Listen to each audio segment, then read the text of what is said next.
Olá, bom dia Thaisa, bom dia a todos. A partir de agora, então, visita na Record direto do nosso estúdio aqui de Sorocaba.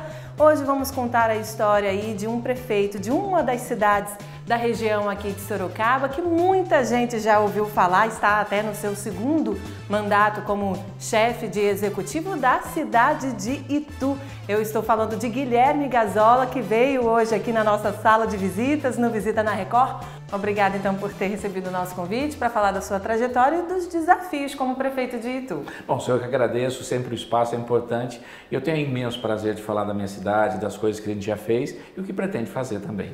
Bom, Guilherme Gazzola tem 51 anos, está aí, como eu já disse, no segundo mandato como prefeito de Itu, mas eu quero saber quando surgiu essa vocação para a política, porque nós sabemos aí que o senhor tem mais de 20 anos de experiência como dentista, né? O senhor é formado em odontologia. Quando que o senhor decidiu partir para a política? Eu acho que na própria diversidade, ainda que eu tenha uma veia um pouco politizada de um avô que foi prefeito de uma pequena cidade de Minas Gerais, mas isso ainda não era tão um contato direto. Eu acho que a primeira paixão que eu desenvolvo pela política é dentro do movimento universitário. Eu pego a transição democrática do Brasil, eu fiz faculdade na década de 80 para 90, então o Brasil fervilhava essa discussão e ali eu ganho mas eu provoco essa virótica veia da política e sigo, mas só vou entrar como vereador aí depois em 2000. Então fui 2 vezes vereador e depois só em 2016 para 2017 prefeito. Mas neste período todo, até entrar na prefeitura, sempre tive como fonte principal a odontologia, sou dentista. Então conciliou os 2 mandatos de vereador com a profissão de dentista? Sempre. Aliás, o poder eu acho que é uma coisa muito importante nisso tudo. Política não pode ser profissão. Política tem que ser não só vocação, mas tem que ser também um trabalho diário, um trabalho de leitura, de conhecimento daquilo que você vai pleitear ou defender no caso do legislativo ou fazer no caso do executivo. Eu sempre fiz questão absoluta de me manter no consultório nesse período todo, até entrar na prefeitura, aí ficou um pouco mais difícil. Ai, não dá, são muitos afazeres, muito trabalho, né? Prefeito, o senhor falou aí que foi despertado esse lado para a política lá na época da faculdade. O que te fez ir para o Legislativo no ano de 2000? Na verdade, eu sou dentista e sou especialista numa área que chama cirurgia bucomaxilo e trabalhava na Santa Casa de Itu. E naquele momento eu enxerguei uma situação que era muito irregular. E aí eu faço essa colocação desse processo, isso vira uma coisa regional e aí eu me sinto quase que obrigado, quase que impelido a também fazer essa defesa dentro de algum poder. E eu acho que política tem degrau, então comecei pelo Legislativo e assim eu fui fazendo, fiz um primeiro mandato de oposição, depois fiquei 4 anos fora, por opção, na verdade eu tinha sido candidato a vice-prefeito, nós não ganhamos, daí volto a vereador dali a 4 anos. E aí eu desencanto. Tudo muito devagar, bem... Com muita calma. Bem e nesse segundo mandato, inclusive, eu me desencanto com a política. Literalmente eu desisto, não me candidato a nada e daí só venho ser candidato em 2016. O que eu queria saber do senhor é o seguinte, quando terminou o primeiro mandato como vereador, o que te fez se candidatar novamente como vereador? Então, quando eu saio do primeiro para o segundo mandato, eu vou candidato a vice-prefeito e nós perdemos a eleição, foi 2004. Aí eu volto como vereador e nesse segundo mandato eu desisto de ser candidato à reeleição. Eu fiquei 4 anos fora da política e não Por uma decepção? Foi. Por isso que eu entendo muito a sociedade, esse 2018, 2013, que o Brasil teve, para mim foi uma frustração, eu achava que aquilo não era mais o caminho. E também foi muito bom para refazer uma série de coisas para voltar em 2016. Isso que eu quero saber, teve uma decepção, um afastamento, de repente o senhor volta e volta como prefeito. O que te motivou, o que te fez voltar atrás e voltar para a política e já disputar a prefeitura? Eu acho que a vida te oferece oportunidades, sempre. E quando a gente fala oportunidades, não é nada muito lúdico, é uma questão real. Então eu já vim acompanhando esse Brasil, querendo alguma modificação maior e também via que o tempo ia passando. E 2016 é um ano que você começa a notar que isso poderia se manifestar. Então eu encontro ali nesse ano de 2016 a possibilidade de fazer uma candidatura alternativa. Eu fui, na verdade, eu era o último colocado quando iniciou o processo eleitoral e acabei ganhando uma diferença muito pequena de 600 votos. Mas disputamos com o vice-prefeito e com um grupo político, então, que dominava a cidade. É uma questão de sentimento de momento que o país passava, e eu fui um desses prefeitos que me elegi nesse sentimento de mudança da sociedade brasileira. E como é que foi a mudança de trabalho mesmo, né? Porque o senhor tinha atuado como vereador. É diferente, né? Sim. Vereador não é prefeito, prefeito não é vereador. Como é que foi encarar essas novas responsabilidades? Foi um pouco assustador no começo ou você tirou de letra, já estava bastante por dentro de tudo que ocorria ali na prefeitura de Itu? Como é que foi essa mudança de trabalho mesmo? Não, na verdade eu era um vereador, quando tinha sido vereador, eu era de oposição. Pouco conhecia da máquina pública, ainda que tenha me debruçado sobre isso assim que entrei, mas com muitas dificuldades.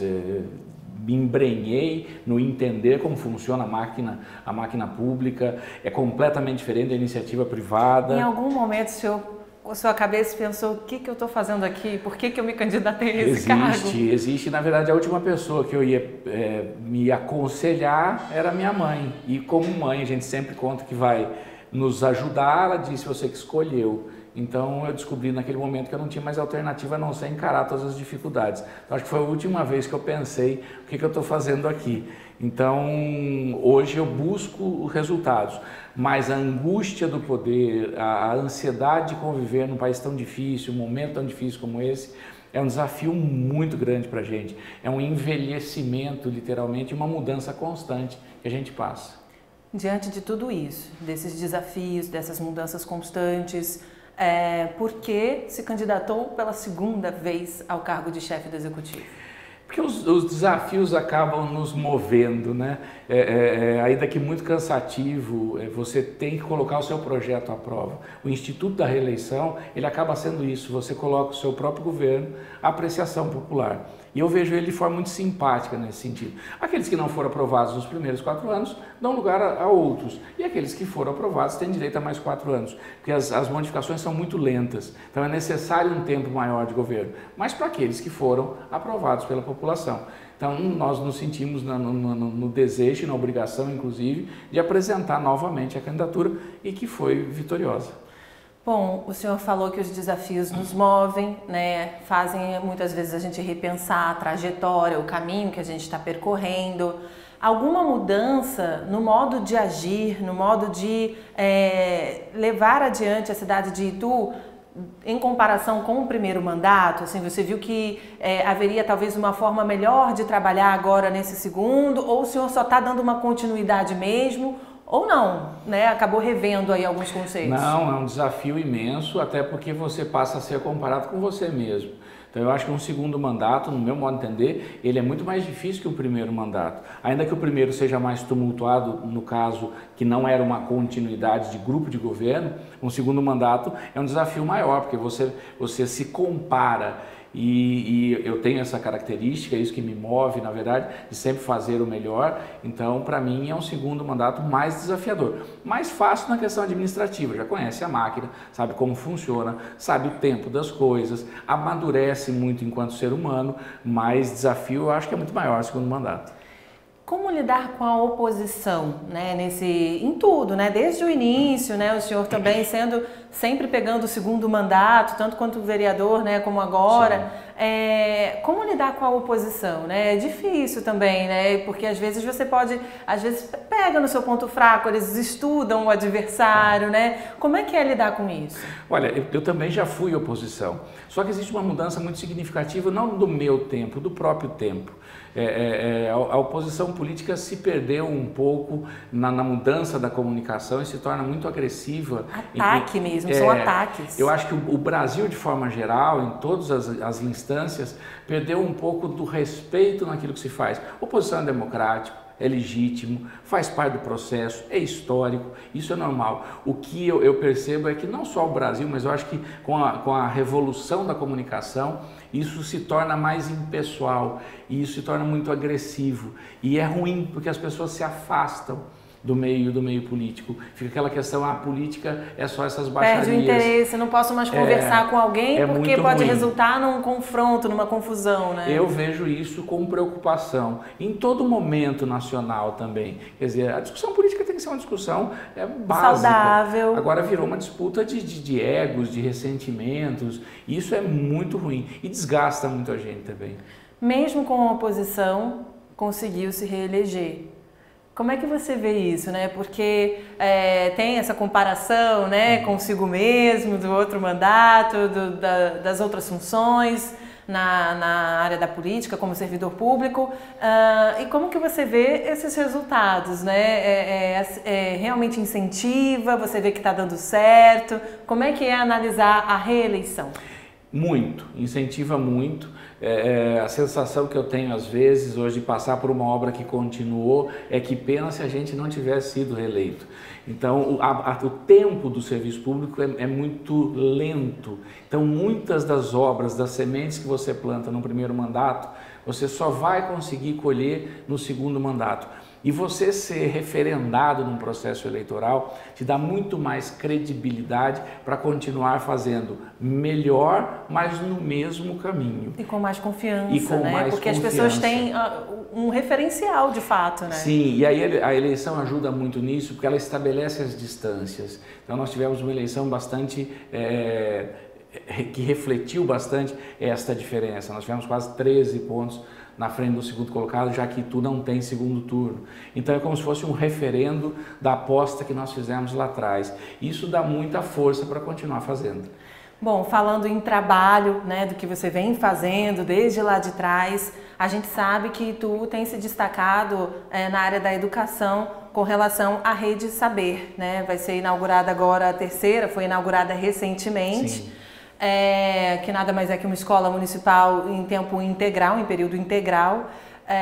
Como é que o senhor analisa isso? Por que decidiu investir nesse projeto que é da sua gestão, né? Da gestão passada, sua, e que conseguiu manter e abrir novas unidades, né? Como eu disse, já é a terceira agora. Por que investir nessa Rede Saber, nesse período integral de ensino? Eu tenho uma visão, na verdade, não é só minha. Todo político tem mania de falar que vai investir em educação, mas poucos fazem. Quando a gente cria a Rede Saber, não é que nada mais é do que a escola integral, você cria o contraturno, ou seja, esse aluno tem todas as matérias básicas exigidas pelo Ministério da Educação, pela Secretaria do Estado, e tem um contraturno, quer dizer, mais um período para você desenvolver outras habilidades dessa criança, porque nós cuidamos até a 5ª série no município. E a rede integral é essa possibilidade. Ela amadurece a cada dia. A gente trabalha num projeto maravilhoso que é tentar inserir a sociedade, na verdade, dentro da escola. Esse é o desafio do nosso segundo mandato e só é possível fazer isso dentro de uma rede integral, porque você tem a liberdade da grade curricular daí para poder trabalhar. Mas a experiência da Rede Saber, hoje nós temos quase 2.000 crianças nessa condição. Nesse sistema de ensino. É muito bom. Você consegue trabalhar na formação desde a primeira infância, ou seja, da creche, até o 5º ano. Isso é prazeroso demais. O que facilita também para os trabalhadores da cidade, né? Que tem agora um local adequado para deixar os filhos para poder garantir uma renda no final do mês. Sem dúvida, as creches já faziam um pouco esse papel, mas agora quando você estende isso além dos anos iniciais do ensino, você permite inclusive a família se organizar melhor num período tão difícil de empregabilidade como tal, e mais, você cria um conforto para a família, né? Essa criança, enquanto está na escola, ela recebe 5 refeições, ela recebe uma carga de informação significativa, ela aprende novas práticas e convivências. Só vem a somar realmente para toda a família. No próprio ambiente familiar. Tá certo. Bom, falamos da educação, citamos agora por alto o trabalho, né, a realidade de muitos trabalhadores, muitos moradores da cidade de Itu. Pandemia. Como lidar com a pandemia, né? A gente sabe aí que tem as demandas dos comerciantes para atender com essas mudanças de fase, tem também a cobrança da área da saúde, né? Apontando o que deve ou não deve ser feito diante de um cenário como esse que o mundo inteiro está enfrentando. Como lidar com a pandemia como prefeito? É o maior desafio de todo homem público do século, para dizer no mínimo do século que acaba de começar, mas assim é uma situação completamente nova. Nós estamos chegando a quase um ano de pandemia, existe uma situação, e aí eu entendo essa pergunta, de esgarceamento das relações, porque as tensões vão aumentando, você precisa do isolamento comprovadamente, mas a economia também precisa sobreviver, a velocidade disso não está sendo aquilo que a gente imaginou, nós imaginávamos que agosto isso ia entrar numa decrescente, ela recrudesce agora, está no seu pior momento, é um desafio imenso na área técnica, porque também as pessoas, não é só fazer leitos, os profissionais da área de saúde também estão se escasseando nesse período todo. E uma convivência com o imponderável da área médica. A contaminação virótica, ela é muito ruim, ela é muito rápida. Você vê famílias se desfazendo, o não direito de fazer um velório, de acompanhar esse paciente. É uma realidade dura, triste, pesada, dura, que vocês têm que encarar, não tem outra opção. Nós não vamos sair, para dizer no mínimo, muito diferentes de tudo isso. E em contrapartida você vê a dificuldade do entendimento disso tudo, que também é compreensível. Abre, fecha, é muito... o impacto econômico é muito grande. A informação é muito truncada, a quantidade de fake news, essa disputa que não faz sentido. O Brasil é um só, o estado de São Paulo tem que estar dentro disso tudo. E como é que você está fazendo para manter o controle disso tudo, de todos esses aspectos na cidade? Olha, abrindo o diálogo sempre. Então existe essa situação, nós colocamos isso publicamente, dialogamos com as pessoas que passam por essa dificuldade, apresentamos a realidade, boletim diário, com a verdade. Transparência. Transparência, porque se você não tiver a sociedade ao seu lado, não consegue passar por esse momento tão difícil, acho que da nossa vida. Itu tem pontos a favores para se recuperar, para se reerguer, que é o turismo. Né? Muitas pessoas adoram a cidade de Itu, eu gosto muito, já fui algumas vezes, levando amigos, conhecidos. A gente sabe aí também do que vem surgindo agora, né? O trem republicano, que a gente só está esperando aí para começar a receber os turistas. É uma aposta que realmente pode facilitar aí nesse processo de recuperação, nesse processo de pós-pandemia. Itu é uma cidade de 1610, nós passamos por todos os momentos da história do Brasil e ali nós temos um turismo histórico, que são as nossas igrejas barrocas, o barroco paulista, a história do bandeirismo, nós temos toda essa carga que pode ser mostrada à sociedade, o Museu Republicano, e nós temos também uma coisa que vem jamais desse período, que é o turismo das coisas grandes, que vem lá do Simplício. Então o turismo não deixa de ser uma fonte de empregabilidade. Então, fora Itu ter a característica de poder ter isso, como trem republicano, Praça dos Exageros, a nossa preocupação é com esse pós-pandemia. Quer dizer, o que será do Brasil? E nada melhor do que emprego na veia, que é turismo, os serviços de forma geral. Então nós temos investido, já investimos nos 4 anos anteriores e começamos agora a colher esse resultado. Esperamos só que isso passe logo. Então, para a gente finalizar agora, prefeito Guilherme Gazzola, de Itu aqui, faço convite para as pessoas visitarem Itu. A cidade merece os visitantes e turistas? Na verdade, quando eu faço um convite, eu divido minha paixão pela cidade que eu tenho um imenso prazer em dirigir. Se me perguntam na vida qual foi seu sonho, ele já foi realizado, que é poder estar num segundo mandato na frente da minha cidade, uma cidade que eu amo e que eu acredito antes de mais nada. Eu decidi que não precisa de mais nada, para mim pelo menos, do que envelhecer na minha própria cidade. E Itu é uma cidade extremamente agradável, de história única, de um povo acolhedor, de belezas naturais como campings, Mata Atlântica, quer dizer, nós temos ali Parque do Varvito. É uma cidade que vale a pena conhecer pela sua gastronomia, pela sua vida noturna também, quer dizer, conheçam, assim como eu conheço bem a minha cidade, e conhecendo Itu também está conhecendo uma bela parte da história do Brasil. Todos serão muito bem-vindos, né? Sem dúvida. Prefeito Guilherme Gazzola, muito obrigada mais uma vez pela sua participação aqui com a gente, por partilhar a sua trajetória, como eu disse no início aqui desse bloco, os seus desafios, porque a gente sabe que não é fácil. Parabéns por todo o reconhecimento, né? Nós vimos aí durante a entrevista 2 mandatos como vereador, 2 mandatos como prefeito, então é porque há de fato um reconhecimento da população de Itu. Parabéns pelo seu trabalho, obrigada mais uma vez. Eu que agradeço e agradeço a todos vocês. Muito obrigada a você aí de casa pela sua companhia. Claro que eu conto com a sua companhia também durante a semana ao longo da nossa programação, então fique sempre com a Record TV Paulista. Até lá!